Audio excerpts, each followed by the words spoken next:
Cinta pertama untuk selamanya. Bagian 3, bab 642.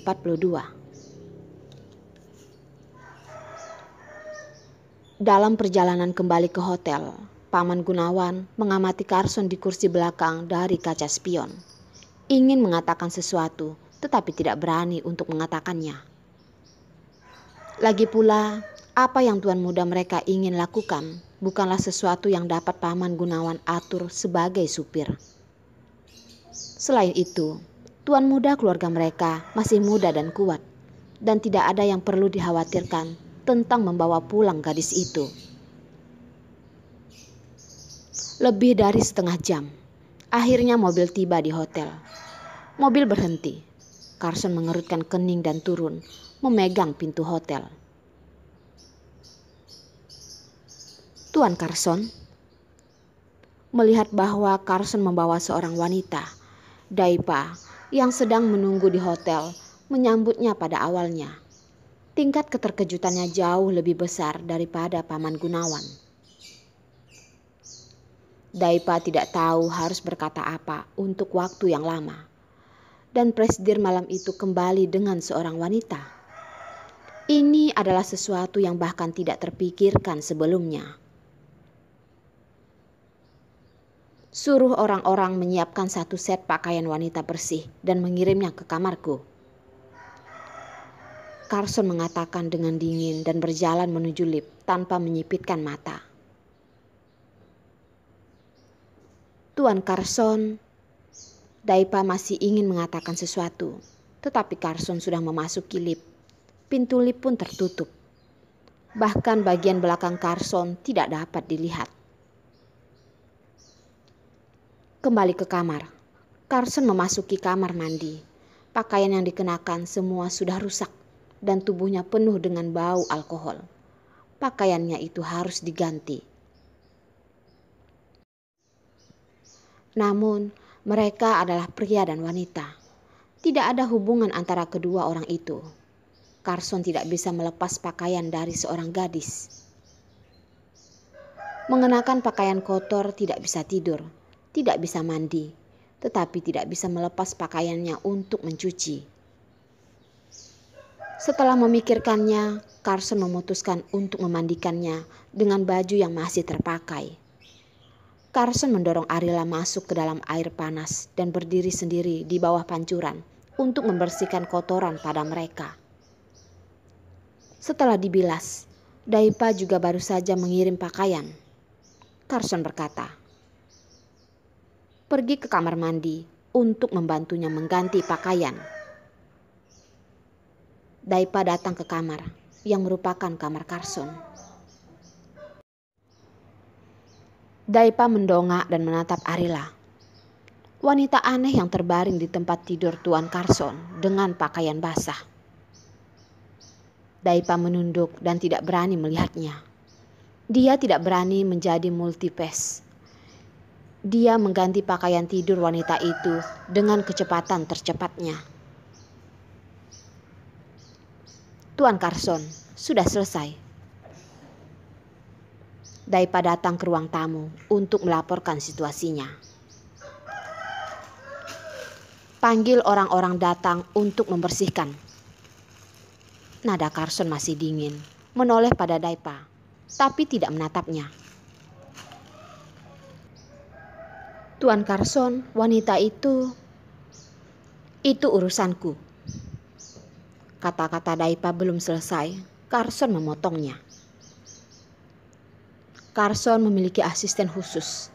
Mereka adalah asisten yang tepat dalam pekerjaannya. Carson bersedia mendengarkan saran mereka. Tetapi kehidupan pribadi adalah urusan sendiri.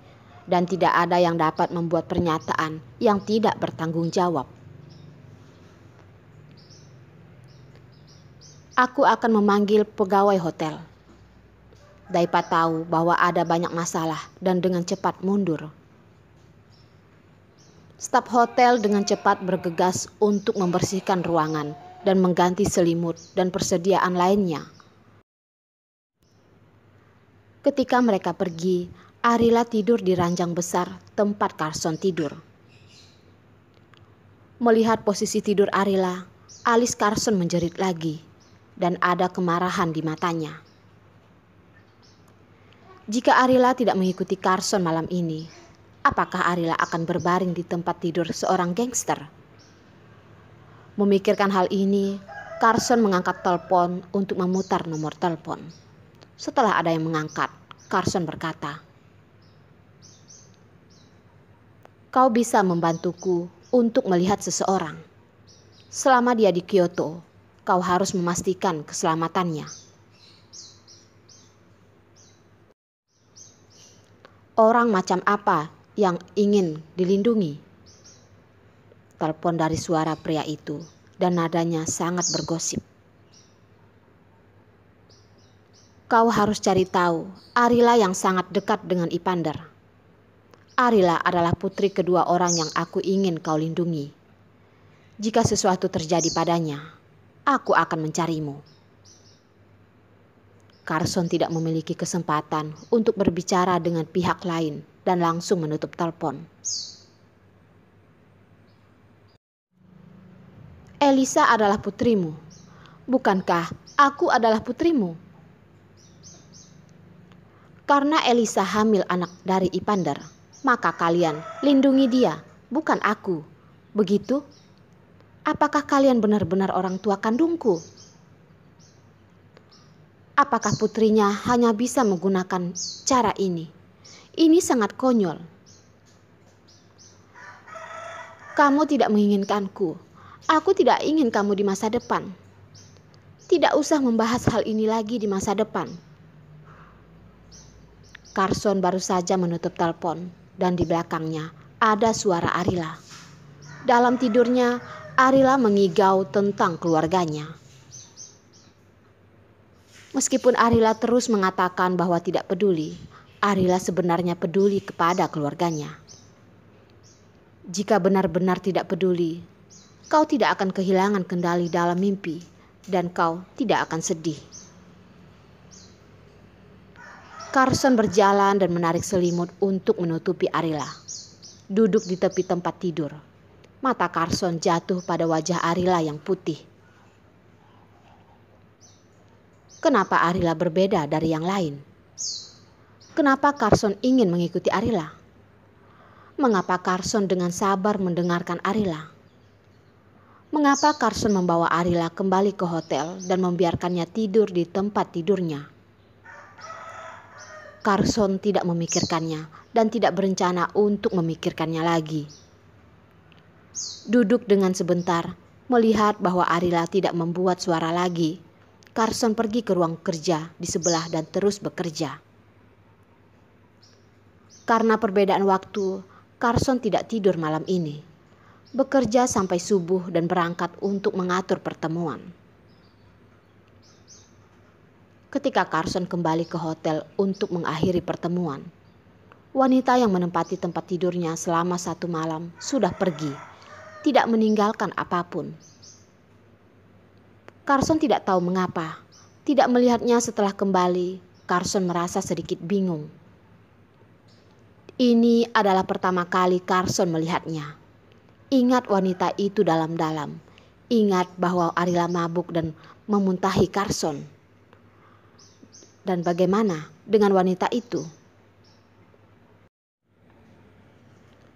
Arila tidak ingat sama sekali. Mungkin pria itu benar-benar karakter virtual ketika muncul di sebelah tadi malam. Arila punya mimpi, dan setelah bangun, pria itu pun tidak ada. Setelah itu, Carson mendengarkan orang yang memberi perlindungan kepada Arila dan mengatakan bahwa metode yang lebih baik untuk Arila, sehingga tidak ada tempat di Kyoto. Jadi Arila terpaksa pergi ke kota selatan, yaitu kota Pasir Bumi. Beberapa tahun kemudian, Carson bertemu di Pasir Bumi. Mengingat masa lalu, Carson hanya merasa bahwa jantungnya sakit. Seolah-olah semut bersuara, dunianya gelap. Pada saat itu, Arila mengalami pengkhianatan yang begitu besar. Bahkan jika ia terjebak dalam nama saudara ipar yang kejam dan menggoda, Arila tidak lagi dapat berada di Kyoto Tapi Arila tidak jatuh. Dengan tegas kembali melangkah sampai dia bertemu dengan Carson. Setelah bertemu dengannya, itu adalah awal dari keberuntungannya yang sebenarnya dan semua kemalangan yang dia alami. Namun, Carson masih yakin bahwa yang Arila sangat kuat, yang sangat berani, dan sekarang masih sama. Pasti akan bekerja keras untuk bangun kembali.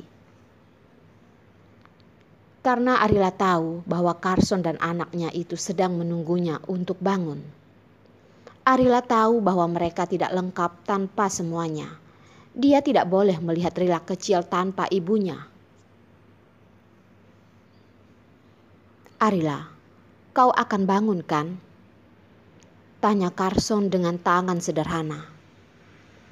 Menjawab Carson dengan dua air mata yang mengalir begitu saja.